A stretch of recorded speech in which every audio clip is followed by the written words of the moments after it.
Sabotage is a deliberate action aimed at weakening a polity or corporation through subversion, obstruction, disruption, or destruction.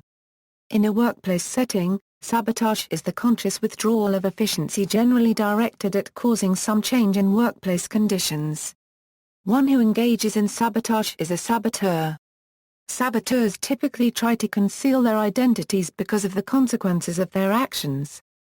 Etymology: claimed explanations include that it derives from the Netherlands in the 15th century when workers would throw their sabots into the wooden gears of the textile looms to break the cogs, fearing the automated machines would render the human workers obsolete. That it derives from the French sabot via its derivative saboteur. Sabot is the French name for the brake on a horse wagon. It was pressed against the outer rim of a wheel to stop the wagon. For the workers it meant slower work. That it derives from the late 19th century French slang use of the word sabot to describe an unskilled worker, so called due to their wooden clogs or sabots. Sabotage was used to describe the poor quality work of such workers. As industrial action, Luddites and radical labor unions such as the Industrial Workers of the World have advocated sabotage as a means of self-defense and direct action against unfair working conditions. The IWW was shaped in part by the industrial unionism philosophy of Big Bill Haywood, and in 1910 Haywood was exposed to sabotage while touring Europe. The experience that had the most lasting impact on Haywood was witnessing a general strike on the French railroads. Tired of waiting for Parliament to act on their demands, railroad workers walked off their jobs all across the country. The French government responded by drafting the strikers into the army and then ordering them back to work. Undaunted, the workers carried their strike to the job. Suddenly, they could not seem to do anything right. Perishables sat for weeks, sidetracked and forgotten. Freight bound for Paris was misdirected to Lyon or Marseille instead. This tactic the French called it sabotage won the strikers their demands and impressed Bill Haywood. For the IWW, sabotage came to mean any withdrawal of efficiency including the slowdown, the strike, working to rule or creative bungling of job assignments. One of the most severe examples was at the construction site of the Robert Bourassa generating station in 1974, in Quebec, Canada, when workers used bulldozers to topple electric generators, damaged fuel tanks, and set buildings on fire. The project was delayed a year, and the direct cost of the damage estimated at $2 million CAD. The causes were not clear. However, 3 factors have been cited: inter-union rivalry, poor working conditions, and the perceived arrogance of American executives of the contractor, Bechtel Corporation. As environmental action, certain groups turned to destruction of property to stop environmental destruction or to make visible arguments against forms of modern technology they consider detrimental to the environment. The U.S. Federal Bureau of Investigation and other law enforcement agencies use the term eco-terrorist when applied to damage of property. Proponents argue that since property cannot feel terror, damage to property is more accurately described as sabotage. Opponents, by contrast, point out that property owners and operators can indeed feel terror. The image of the monkey wrench thrown into the moving parts of a machine to stop it from working was popularized by Edward Abbey in the novel The Monkey Wrench Gang and has been adopted by eco-activists to describe destruction of earth-damaging machinery. As war tactic. In war, the word is used to describe the activity of an individual or group not associated with the military of the parties at war, in particular when actions result in the destruction or damaging of a productive or vital facility, such as equipment, factories, dams, public services, storage plants or logistic routes. Prime examples of such sabotage are the events of Black Tom and the Kingland explosion. Like spies, saboteurs who conduct a military operation in civilian clothes or enemy uniforms behind enemy lines are subject to prosecution and criminal penalties instead of detention as prisoners of war. It is common for a government in power during war or supporters of the war policy to use the term loosely against opponents of the war. Similarly, German nationalists spoke of a stab in the back having cost them the loss of World War I. A modern form of sabotage is the distribution of software intended to damage specific industrial systems. For example, The U.S. Central Intelligence Agency is alleged to have sabotaged a Siberian pipeline during the Cold War, using information from the Farewell dossier. A more recent case may be the Stuxnet computer worm, which was designed to subtly infect and damage specific types of industrial equipment. Based on the equipment targeted and the location of infected machines, security experts believe it was an attack on the Iranian nuclear program by the United States, Israel or, according to the latest news, even Russia. Sabotage, done well, is inherently difficult to detect and difficult to trace to its origin. During World War II, the U.S. Federal Bureau of Investigation investigated 19,649 cases of sabotage and concluded the enemy had not caused any of them. Sabotage in warfare, according to the Office of Strategic Services Manual, varies from highly technical coup de main acts that require detailed planning in specially trained operatives, to innumerable simple acts that ordinary citizen saboteurs can perform. Simple sabotage is carried out in such a way as to involve a minimum danger of injury, detection, and reprisal.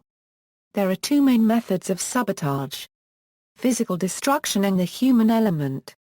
While physical destruction as a method is self-explanatory, its targets are nuanced, reflecting objects to which the saboteur has normal and inconspicuous access in everyday life.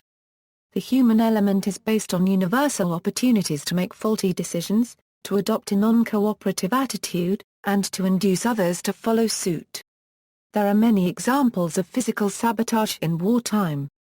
However, one of the most effective uses of sabotage is against organizations. The OSS manual provides numerous techniques under the title General Interference with Organizations and Production. When possible, refer all matters to committees for further study and consideration. Attempt to make the committees as large as possible, never fewer than 5, bring up irrelevant issues as frequently as possible. Haggle over precise wordings of communications, minutes, resolutions. In making work assignments, always sign out unimportant jobs first, assign important jobs to inefficient workers with poor machines. Insist on perfect work in relatively unimportant products. Send back for refinishing those with the least flaw. Approve other defective parts whose flaws are not visible to the naked eye. To lower morale, and with it, production, be pleasant to inefficient workers. Give them undeserved promotions. Discriminate against efficient workers. Complain unjustly about their work. Hold meetings when there is more critical work to be done. Multiply procedures and clearances involved in issuing instructions, paychecks, and so on. See that multiple people must approve everything where one would do. Spread disturbing rumors that sound like inside information. From the section entitled, General Devices for Lowering Morale and Creating Confusion comes the following quintessential simple sabotage advice: act stupid. Value of simple sabotage in wartime. The United States Office of Strategic Services, later renamed the CIA, noted specific value in committing simple sabotage against the enemy during wartime. Slashing tires, draining fuel tanks, starting fires, starting arguments, acting stupidly, short-circuiting electric systems, abrading machine parts will waste materials, manpower, and time. To underline the importance of simple sabotage on a widespread scale, they wrote, widespread practice of simple sabotage will harass and demoralize enemy administrators and police. The OSS was also focused on the battle for hearts and minds during wartime. The very practice of simple sabotage by natives in enemy or occupied territory may make these individuals identify themselves actively with the United Nations war effort, and encourage them to assist openly in periods of Allied invasion and occupation. In World War I, on July 30, 1916, a black tom explosion occurred when German agents set fire to a complex of warehouses and ships in Jersey City, New Jersey that held munitions, fuel, and explosives bound to aid the Allies in their fight. On January 11, 1917, Fyodor Wozniak, using a rag saturated with phosphorus or an incendiary pencil supplied by German sabotage agents, set fire to his workbench at an ammunition assembly plant near Lyndhurst, New Jersey. causing a 4-hour fire that destroyed 500,000 3-inch explosive shells and destroyed the plant for an estimated at $17 million in damages. Wozniak's involvement was not discovered until 1927. On February 12, 1917, Bedouins allied with the British destroyed a Turkish railroad near the port of Wajh, derailing a Turkish locomotive. The Bedouins travelled by camel and used explosives to demolish a portion of track. Post-World War I.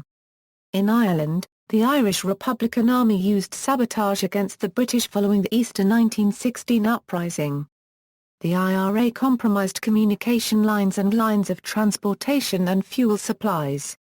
The IRA also employed passive sabotage, refusing dock and train workers to work on ships and rail cars used by the government. In 1920, agents of the IRA committed arson against at least 15 British warehouses in Liverpool. The following year, the IRA set fire to numerous British targets again, including the Dublin Customs House, this time sabotaging most of Liverpool's fire trucks and the firehouses before lighting the matches. In World War II, sabotage training for the Allies consisted of teaching would-be saboteurs key components of working machinery to destroy.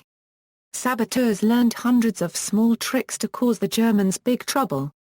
The cables in a telephone junction boxer could be jumbled to make the wrong connections when numbers were dialed.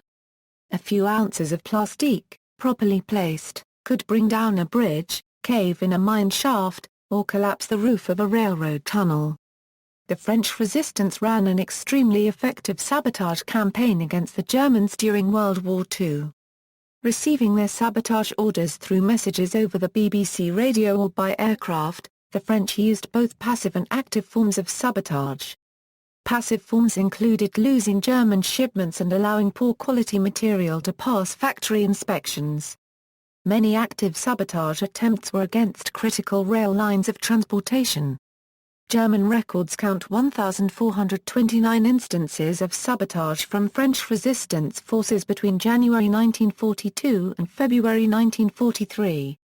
From January through March 1944, sabotage accounted for 3 times the number of locomotives damaged by Allied air power. See also Normandy landings for more information about sabotage on D-Day. During World War II, the Allies committed sabotage against the Peugeot truck factory.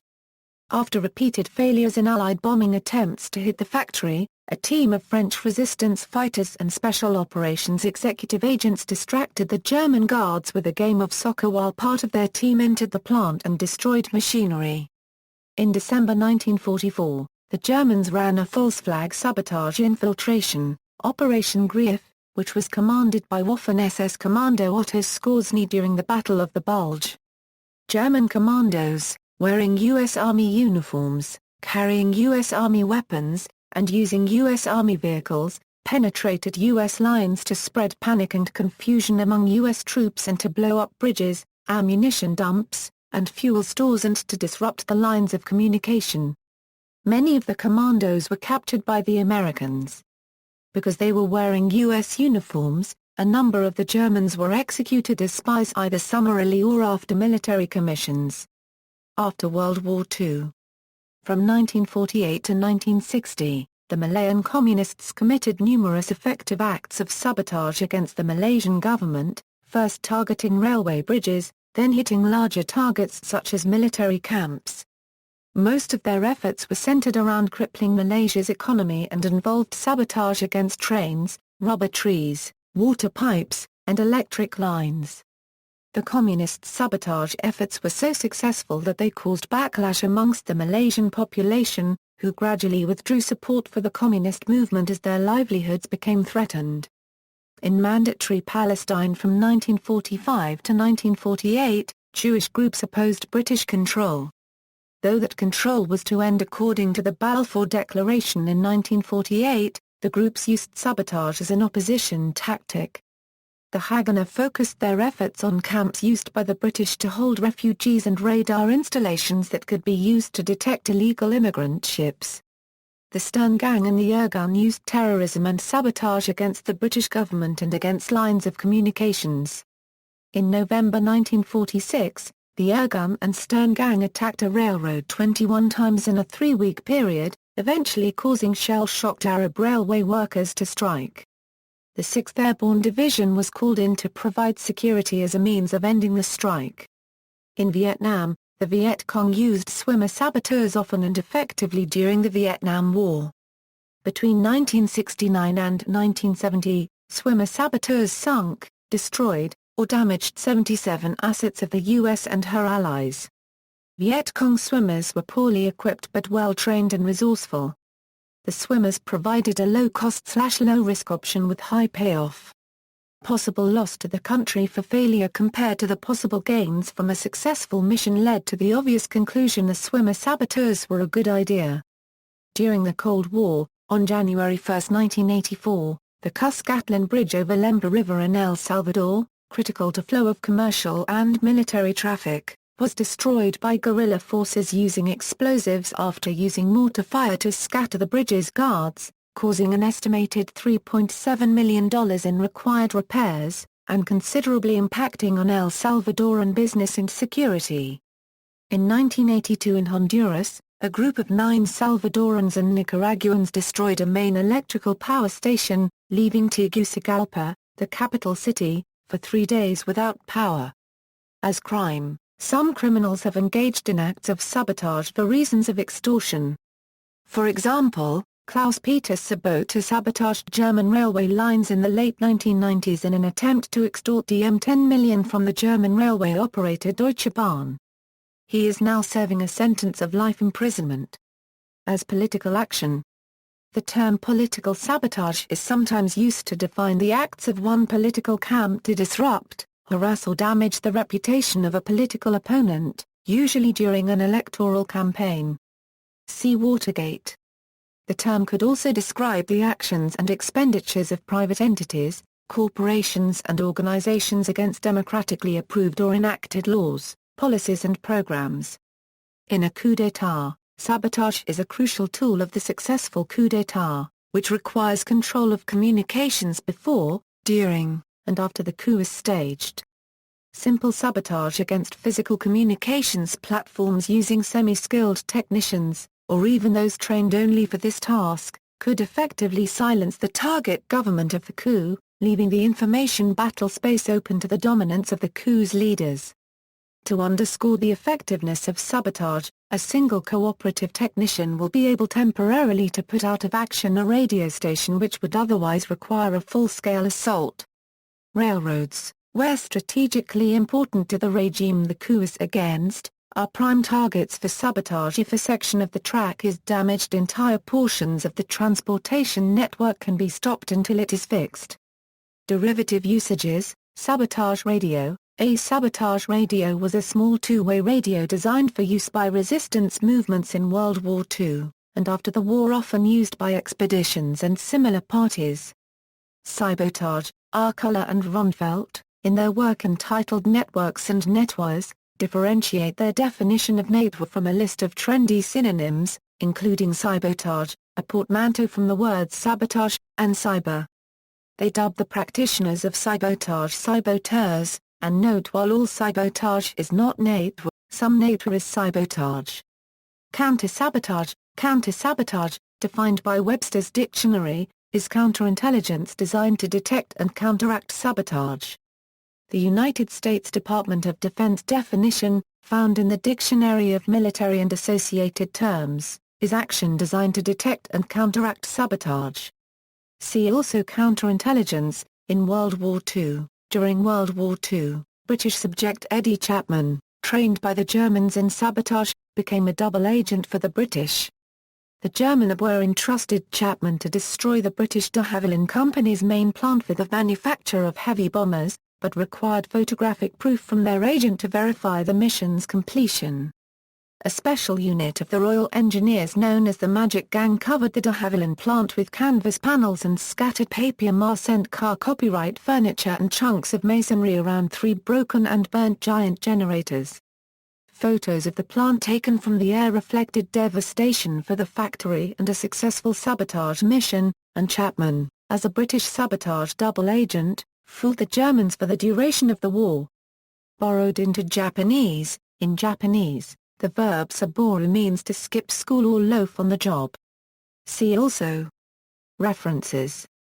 A Permel Mile Puget, Le Sabotage. Notes A Pusface de Gras Copyright Goai Chamaeonue Matthew Tricklet, 1913. Millay-Inuit, 2004. English translation, Sabotage, paperback, 112 pp, University Press of the Pacific, 2001, ISBN 0-89875-459-3. Pasquinelli, Matteo. The Ideology of Free Culture and the Grammar of Sabotage. Now in Animal Spirits, A Bestiary of the Commons, Rotterdam, Nye Publishers, 2008. External links, Office of Strategic Services Simple Sabotage Manual, News, Accounts and articles on workplace sabotage and organizing, sabotage, employee theft, strikes, etc. Eco-Defense, A Field Guide to Mankay Wrenching, article on malicious railroad sabotage, Elizabeth Gurley Flynn, Sabotage, The Conscious Withdrawal of the Workers' Industrial Efficiency, Ardujojas, Disturbing Soviet Transmissions in August 1991. The Taline Cables, A Glimpse into Taline's Secret History of Espionage, Lonely Planet Magazine, December 2011 A.